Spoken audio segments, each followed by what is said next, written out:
네, 21대 총선 이제 이틀도 채 남지 않았는데요. 정치권의 최고 이벤트, 선거 국면의 주요 이슈를 깊이 있게 풀어보는 시간, 정치대회전 시간입니다. 오늘도 두 분 나와주셨어요. 조대원 전 자유한국당 고양정 당협위원장, 그리고 김성회 정치연구소 싱크와이 소장, 어서 오세요. 네, 안녕하세요. 어서 오세요. 네, 지금 유튜브로 방송 나가고 있습니다. 세계는 그리고 우리는 이렇게 검색하시고 들어오시면 저희들과 함께 하실 수 있습니다. 네, 오늘 복장이 좀 가볍습니다. 예, 제가 항상 양복 입고 나오는데요. 네네. 오늘 안에 지금 선거운동 하다 와갖고 다른 분인 줄 알았어요. 감추려고, 감추려고 잠바를 입고 있습니다. 그래서 복장을 좀 양해를 해주시길 부탁드리겠습니다. 오늘 뭐 보니까 노트북도 안 들고 오고 이제 뭐 오프닝 음악 나오는데 고개춤을 추고 보니 여유가 있어요. 다 아는 얘기를 하세요, 오늘은. 행동으로 보여주는. 알겠습니다. 먼저 이 질문을 드리죠. 사전 투표 혹시 하셨습니까? 저는 그 토요일 날 두 번 12시에 일산 3동 주민센터 갔다가 네. 줄이 너무 길고 주차 공간이 없어서 돌아오고 네. 그다음에 또 4시쯤에 주엽일동 주민센터에 가봤는데 네. 거기도 줄이 100m 이상 훨씬 서서 그래요? 결국은 포기하고 당일날이에요. 정말입니까? 근데 그날 보면서 제가 좀 느꼈던 게 한 가지 느낀 점이 있는 게 뭐냐면 네. 젊은 분들이 그렇게 많아요. 보통은 사전투표에 이렇게 적극적 투표 참여하는 층인 네. 노년층들이 좀 많은데 그날은 이렇게 비교를 해보면 20대, 30대, 40대하고 60대 이상하고 비교를 해보면 젊은 층이 조금 더 많은 느낌이고 결국 키를 50대, 제가 제 나이 또래보다 조금 더 들어 보이는 이런 분들이 키를 쥐고 있는데 그분들도 상당하던데 결국 그분들이 수도권에서는 누구한테 유리하겠냐. 네. 그걸 판단해 보면 지금 불과 며칠 상간에 주말 지나고 미래통합당이 지금 저렇게 화들짝 놀라가는 게 이유가 다 있다. 예, 그런 생각이 듭니다. 예. 어쨌든 두 번이나 시도를 하셨으나 너무 줄이 길어서 못하고 그럼 본투표 하시는. 그렇죠. 사전투표장이 부족하다는 걸 제가 이번에 처음 느꼈어요. 처음 느꼈어요. 네. 그 소장님은 어떠세요? 저는 뭐 유권자로서의 권리이기 때문에 예, 사흘 정도 더 유권자 노릇을 하려고 안 했습니다. 예. 아직 안 하셨군요. 알겠습니다. 이번에 사전투표율이 역대 최고로 나왔습니다. 뭐 아전 인수격의 해석들이 많지만 뭐 선거 때는 늘 그렇지만 이번에는 특히 코로나19로 인해서 미리 많이 나왔다라는 분석도 있고요. 아니면은 이번 투표는 정말 중요하다. 뭐 이렇게 생각을 해서 많은 유권자들이 나왔다. 여러 가지 해석들이 있는데 소장님은 어떻게 보셨어요? 저 일단 선거운동, 그러니까 유권자의 패턴이 바뀐 것 같아요. 이게 아무데나 가서 할 수 있고 이런 편리함을 더 알게 돼서 편하죠. 지금 뭐 예상으로 한 절반 정도 이미 투표를 하신 셈이라고 지금 여기지 않습니까? 앞으로도 이런 패턴은 계속 유지가 될 것 같고 그럼 이제 무슨 문제가 생기냐면 선거운동이 그나마도 13일인데 그것도 며칠이 잘려나가는 효과가 있는 거예요. 짧아지네요. 예. 금요일 전에 선거운동이 끝나야 되는 거거든요. 그렇기 때문에 선거운동 제도 자체도 좀 변화가 있어야 되겠고 그리고 선거운동 제도가 안 변한다면 선거 전략 자체는 확실히 좀 바뀌어야 된다라는 것을 강하게 느꼈습니다. 이렇게까지 하실 줄 몰랐어요. 역시 그러니까 선거운동을 하시다 보니까 그게 절감이 놓친 게 되는 거군요. 많더라고요. 네. 역대 최고 사전투표율. 네, 어떻게 보셨어요, 위원장님? 저는 뭐 양쪽 진영 전부 공이 이 투표장에 나가야 되는 강력한 그 욕구, 동기가 있었다. 양쪽 그래서 다. 우파에서는 어쨌든 지난 문재인 정부 3년 동안 뭐 불만이 폭발 직전이었기 때문에 그거를 하루라도 빨리 내 불만을 투표로 표출하고 싶었고 뭐 실제로 그렇고요. 그리고 그 진보 진영에서는 봤을 때 대통령이 뭐 썩 잘하지는 못했다 하더라도 이 뭐 우파에서 소위 말하는 이제 극단 쪽에서 그 대통령 탄핵 얘기하고 그다음에 뭐 그 갖가지 주장하는 내용들이 뭐 저렇게 되면 공산주의 된다 그러고 막 이 사회주의 된다 이렇게 얘기를 하니 야, 이 사람들이 시대착오라도 이렇게 시대착오일 수 있냐. 이번에 본때를 보이겠다. 그래서 진보 진영에도 뭐 대거 젊은 층들이 투표에 참여했다. 저는 그런 생각이 듭니다. 각각의 이유가 강하게 있었다. 네. 보통 선거 때면은 뭐 하루 이틀 사이에도 완전히 뭔가 바뀔 수 있다 이런 얘기들 많이 하시잖아요. 그게 뭐 통설인지 모르겠으나 어떻게 보십니까? 지금까지 어떤 분위기 지금 이틀 채 안 남았는데 그런 것에 비하면 이번 선거는 뭐 비교적 평이하게. 지나가는 그런 느낌입니다. 뭐 이제 막말 논란이 좀 있긴 하지만 그걸 제외하면 그다지 큰 이슈가 없이 지나가고 있고 특히나 코로나19 때문에 다른 얘기 꺼내기 좀 어려운 측면도 있어 보이고요. 그리고 선거운동 자체도 뭐가 역동적으로 하기 어려우니까 좀 그런 것 같습니다. 알겠습니다. 하나하나 좀 얘기를 해보죠. 지난 주말에 여러 사람이 관심을 끌긴 했으나 이분이 유독 빛났어요. 빛났다는 게 도드라졌다는 뜻이죠. 유시민 노무현재단 이사장 혹은 유시민 작가. 4.15 총선에서 더불어민주당과 더불어시민당, 정의당 등 범여권이 180석을 차지할 수 있다. 이렇게 전망하면서 여러 가지 비난이 쏟아지고 있습니다. 먼저 소장님은 어떻게 분석하십니까? 저는 뭐 일종의 레토릭이라고 생각해요. 그러니까 레토릭. 뭐냐 하면 그전에 특히나 이제 이 여당에서 소위 말하는 위성정당이죠. 더불어시민당도 있고 열린민주당도 있고 이러면서 이 논란의 여지에서 일당을 빼앗길 수도 있는 상태다라는 주장을 한 스피커들이 많았거든요. 네네. 그러다 보니까 여권이 너무 위축되어 있다 이런 생각을 유시민 이사장이 한 것 같고 그래서 네. 그렇게까지 위험한 상태는 아니다라는 말을 하면서 좀 이야기를 하신 것 같고요. 오히려 그러니까 투표 동료 그렇습니다. 차원에서. 이거 지금 지는 선거 아니니까 더 열심히 해야 되고 이길 수 있다라는 메시지를 낸 거죠. 그러니까 예측으로서가 아니라 네. 주장으로서 그렇게 얘기를 했다고 생각합니다. 주장으로서. 유 이사장이 정확히는 비례 의석을 합쳐서 범진보라는 표현을 썼네요. 범진보 180석이 불가능한 것은 아니다. 어떻게 보였어요, 위원장님? 저희는 뭐 가뭄의 담비였고. 그렇습니까?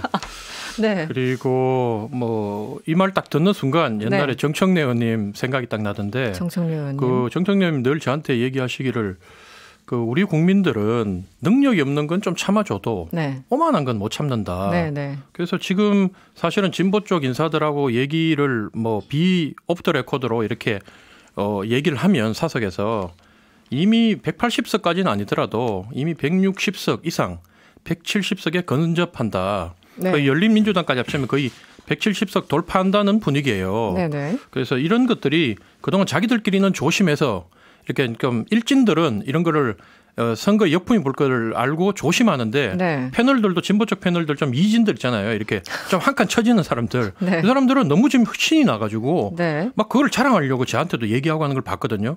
이게 진보 진영의 지금 전반적인 더불어민주당과 집권 여당, 범집권 여당 세력의 전반적인 분위기다. 저는 그렇게 얘기하고 싶습니다. 저도 그 자랑하는 사람 중에 하나입니다. 아, 그렇습니까? 그러니까 이진이지. 네, 면전에서 디스하기. 네, 위원장님이 말씀하신 바로 그 부분 때문인지 지금 민주당이 더 깜짝 놀랐어요. 그렇죠. 예, 이낙연 선대위원장 누가 국민 뜻을 안다고 함부로 말하나 이렇게 경로했고요. 경로까지는 아니었습니까? 아무튼 양정철 원장 같은 경우도 뭔가 좀 저희가 있어 보인다 뭐 이렇게 비판을 하는 그런 얘기들을 하고 있습니다. 이런 발언이 여권에 오히려 해가 된다고 판단을 할 수도 있었을 텐데 유시민 작가는 왜 그렇게 얘기를 했을까요? 아까 말씀하신 그 설명도 좀 되지만 정치 꽤 오래 하신 분이잖아요. 유시민 작가도. 네네. 이런 비판이 나올 거라는 걸 상상을 못했을까요? 그런데 예전에 이제 다른 사례 하나 들어보면 한명숙 서울시장 후보가 나왔을 때 네네. 진다고 해서 투표를 안 하러 가서 정말 아까운 표차로 졌었잖아요. 그러니까 이게 차이가 많이 난다라고 하면 상대방이 네. 투표를 할 의욕을 잃게 됩니다. 네. 예, 그런 시점에서 놓고 보면 100석 이하로 줄어들 것이다라는 이야기라고 그 주장이 먹히면 사실은 야권에서는 투표를 하러 나올 마음이 좀 사그라게 들게 되죠. 그런 네. 것들을 같이 노린 게 아닌가 싶어요. 그나저나 조 위원장님, 예. 정말 그 유시민 이사장 말대로 범여권이 180석이 된다면 어떤 상황이 벌어지는 걸까요? 어떻게 해석을 하고 계세요? 한 번도 배우지 못한 세상이 되는 거죠. 뭐. 한 번도 경험하지 못한 예. 범여권. 제가 네. 이거 OECD 국가에 과연 3분의 2 이상을 한 당이 이렇게 석권한 적이 있나 사례를 좀 봤는데 제가 자세히 못 찾아서 그런지 모르지만 네. 딱 한 나라 있더라고요. 일본 자민당. 아, 네. 예, 일본 자민당에서 네. 어떤 일이 벌어졌는지를 보시면 알고 아마 180석 이렇게 되면 이제 야당은 급속도로 보수 야당은 위축이 될 거고 네. 뭐 자중질환이 일어날 거고 그다음에 이 여당 내에서 이 진보 여당 내에서 거대 여당에서 각종 개파가 생기면서 네. 개파 정치가 활성화되고 그 안에서 여당 야당 역할을 나눠 가지려고 모든 걸 다 가지려고 할 거다. 저는 그렇게 예상합니다. 박형준 공동선대위원장이 SNS에 이런 글을 썼어요. 섬찟한 일들은 막아야 된다. 견제의 힘을 달라. 주말 지나면서 혹은 최근에 그 미래통합당 쪽에서는 좀 읍소 전략이라고 할까요? 우리 힘들다라는 얘기를 많이 하시는 것 같아요. 네. 이게 실제 그렇습니까? 아니면 전략상 읍소 전략입니까? 말 그대로? 오늘 주제가 다 내가 불리하던데 네. 저한테만 계속 물으셨어. 네. 사실은 저는 그렇게 생각합니다. 이게 이미 이분들이 어느 정도는 알고 있었는데 여기서 우리가 많이 진다고 얘기하면 아까 말씀하신 대로 우리 층들이 투표장에 안 가고 포기해버릴 것 같아서 그동안 버티면서 왔는데 이게 주말 사전투표를 지나면서 이 사전투표에 대한 출구조사를 할 수 없었지만 세대별로 어느 세대가 많이 했는지는 이미 보고를 받았고 네. 그다음에 여연이든 뭐 각종 여론조사가 지금 공표는 못 되고 있지만 계속 돌리고 있는데 네, 여의도 연구소 네. 이게 현저하게 지금 최근 일주일 사이에 빠지고 있다는 게 보였기 때문에 네. 이제는 더 이상 뭐 우리가 버틸 수 있는 상황이 아니고 솔직히 까고 마지막 전략인 무릎 꿇고 절하고 울고 이런 마지막 이제 극약 처방을 쓰고 있는 것 같아요. 제가 볼 때. 전략이라기보다는 정말 어렵다고 판단을 한 것 같다. 그렇죠. 이제 두려움을 느꼈겠죠. 두려움을 예. 어떻게 보십니까? 판세를요? 네.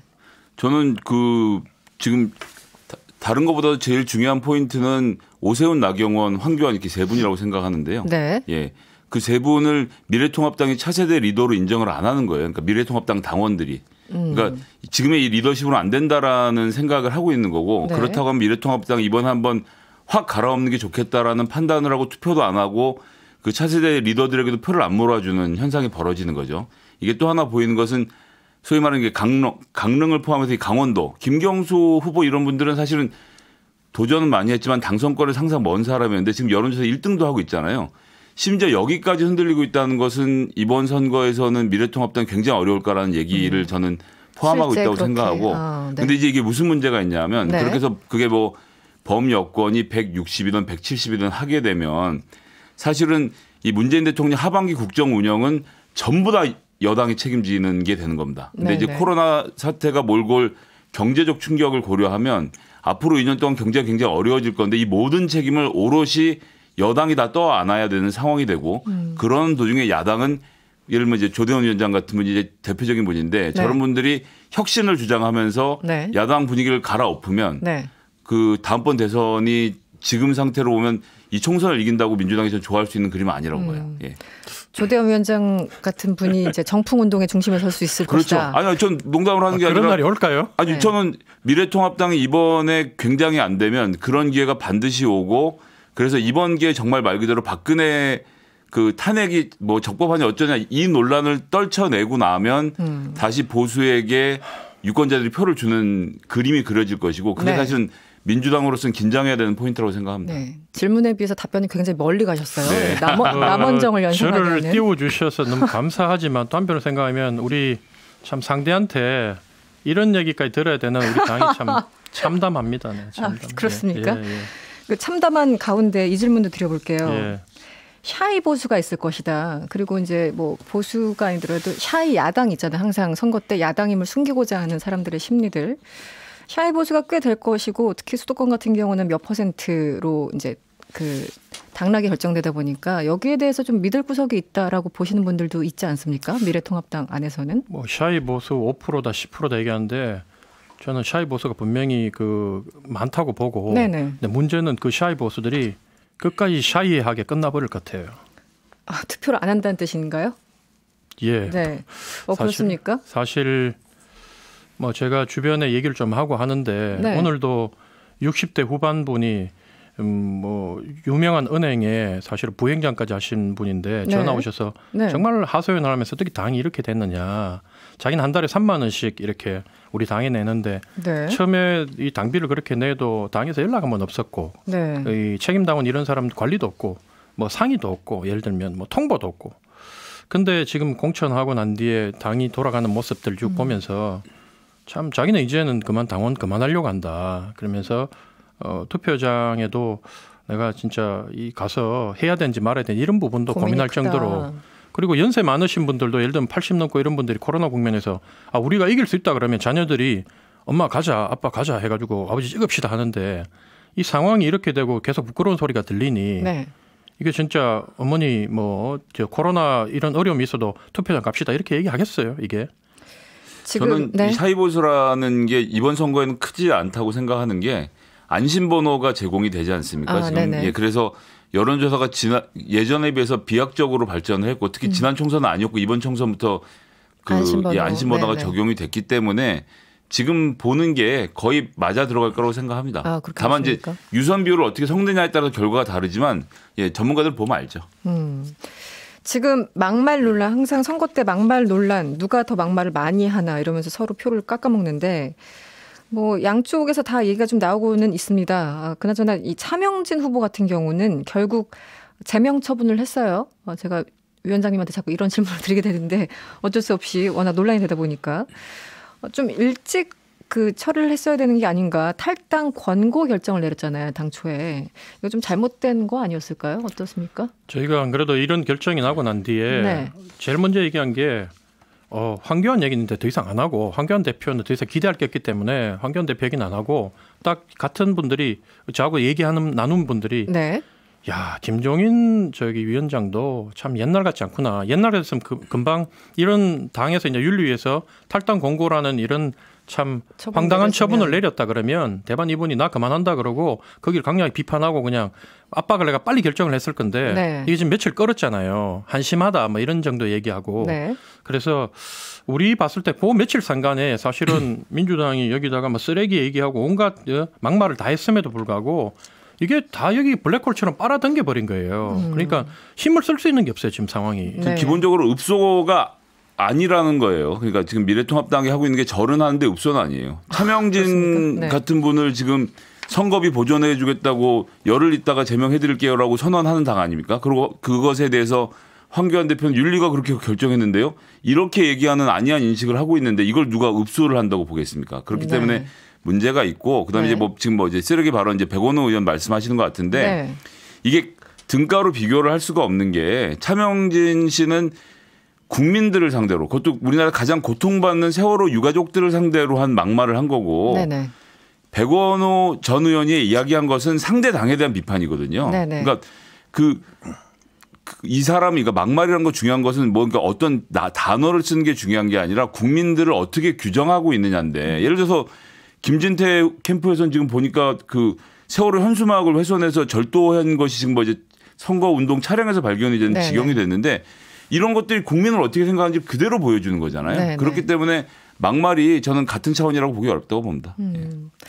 뭐 백원호 전 비서관 이제 뭐 그 말로 옮기기 좀 그렇지만 하여튼 네, 쓰레기 발언이 있어서 통합당의 신세돈 공동선대위원장은 왜 차명진만 지적하고 백원호 쓰레기 발언은 얘기하지 않느냐 굉장히 좀 분노를 터뜨리는 그런 상황 같긴 해요. 어떻게 보십니까? 이 등가성이 있다 보십니까? 이분도 참 우리 당의 가장 문제점은 위에 계신 분들이 국민들하고 공감하는 능력이 떨어져요. 네. 백원호 쓰레기 발언은 우리가 지금 현재 차명진 발언이 터졌는데 이 문제를 안 건드려도 지금 정보가 발달돼 있고 인터넷을 통해서 국민들이 다 파악하고 있는 내용이에요. 국민들한테 파악하고 있는데 언급하지 않고 차라리 제 같으면 차명진 발언에 대해서 우리가 사죄하고 미리 조치하지 못한 걸 반성하고 읍소하면서 말씀하신 대로 더 바짝 엎드리면 네. 백원호 건을 거론 안 해도 네. 여당은 지금 저렇게 뭐 차이가 쓰레기 발언은 국민을 상대로 한 게 아니기 때문에 뭐 잘했다는 식으로 또 뭐 잘하지는 못했다 하더라도 야당 너희보다 낫다고 지금 주장을 하면서 우기고 있는데 이런 걸 보고 국민들이 알아서 심판을 해 주시는데 네. 굳이 선대위 문분이 이런 얘기를 해가지고 네. 국민들이 만장이 떨어지게 만드니까 이게 안 되는 거죠. 아니 선거는 상대방이 있으니까 상대방하고 싸우는 거랑 선거인데 상대방하고 안 싸우고 세월호 유족이랑 싸우고 국민이랑 싸우는데 이게 어떻게 같은 선상에서 비교될 주제라고 보시는지는 좀 이해가 안 됩니다. 네. 어쨌든 지금 위원장님은 신세돈 공동 선대위원장의 그 발언도 전략적으로 약간 좀 미스가 있었다 이런 취지였던 것 같고요. 주제를 잠깐 바꿔보죠. 이 가장 지금 긴장하고 있는 기관 선거관리위원회일 겁니다. 통합당이 선관위를 향해서 더불어 선거운동위원회로 이름 바꿔야 된다 이렇게 비판하고 나섰어요. 한마디로 이제 투표 독려 문구가 있는데 민생 파탄 투표로 막아주세요. 이것은 불허했다라는 거죠. 어떻게 보십니까? 이 선관위의 판단. 저는 이게 지금 선관위가 큰일인데 네. 선거를 관리하라고 네. 관리를 맡겨놨는데 주인 행사를 하는 거예요. 그러니까 세상 모든 일을 선관위에 잣대를 들이대 놓고 시장을 방문하는데 그 상가 안에 방이 있으면 불법, 없으면 합법 이런 식으로 지금 내규를 다 정하고 있는 거 아닙니까? 너무 복잡해요. 네. 너무 복잡하게 해놓고 뭐나 하나 실수하면 그 사람을 전과자로 만드는 이 제도 자체가 완전 잘못되어 있는 거고 이 문구도 마찬가지로 저는 뭐 민생 파탄 투표로 막아주세요. 이게 좋은 문구라고 생각하지는 않지만 네. 선관위가 본 다음에 관심법을 동원하는 거예요. 자기들이 판사가 아닌데 판사 행사라는 것은 저는 이 제도 자체가 잘못됐다고 생각하고 네. 어서 빨리 이 방식을 바꿔야 된다고 봅니다. 지금처럼 포지티브 규제라고 하죠. 모든 행동들을 선관위가 다 정해서 스피커에 딱지가 안 붙어 있는 데서 말을 하면 유죄. 네. 이런 것들을 없애요. 이제는 국민들의 성숙한 의식에 맡겨서 네거티브 규제로 그러니까 절대 할 수 없는 일만 규정하고 나머지들은 선관위가 좀 빠졌으면 좋겠습니다. 유권 해석들이 너무 어려운데 어떻게 보십니까, 위원장님? 기본적으로 선거는 말의 전쟁이에요. 말로서 전쟁을 하기 때문에 이 말은 풀고 돈은 쪼우고 네. 이게 원칙이 돼야 하고 선관위에서 뭐 저기 여당 쪽으로 좀 유리하게 준 게 하루 이틀은 아니지만 네. 이런 식으로 하면 여당한테도 유리하지 않다. 선관위는 뭐 여당은 잘 보이려고 이런지는 모르겠지만 여당한테 결코 유리한 행동은 아니다. 저는 그렇게 강조하고 싶습니다. 알겠습니다. 시간이 벌써 다 돼 가네요. 5588번님, 김성희 소장님, 조대현 위원장님 두 분 너무너무 잘 듣고 있습니다. 선거 이후 분석도 잘 부탁드립니다. 이 다음 주를 기대를 하시는 것 같은데요. 그렇게 되지 말고 떨어져요. 알겠습니다. 지금까지 김성애 정치연구소 생커와이 소장 그리고 조대원 전 자유한국당 고양정 당협위원장이었습니다. 오늘 고맙습니다. 감사합니다.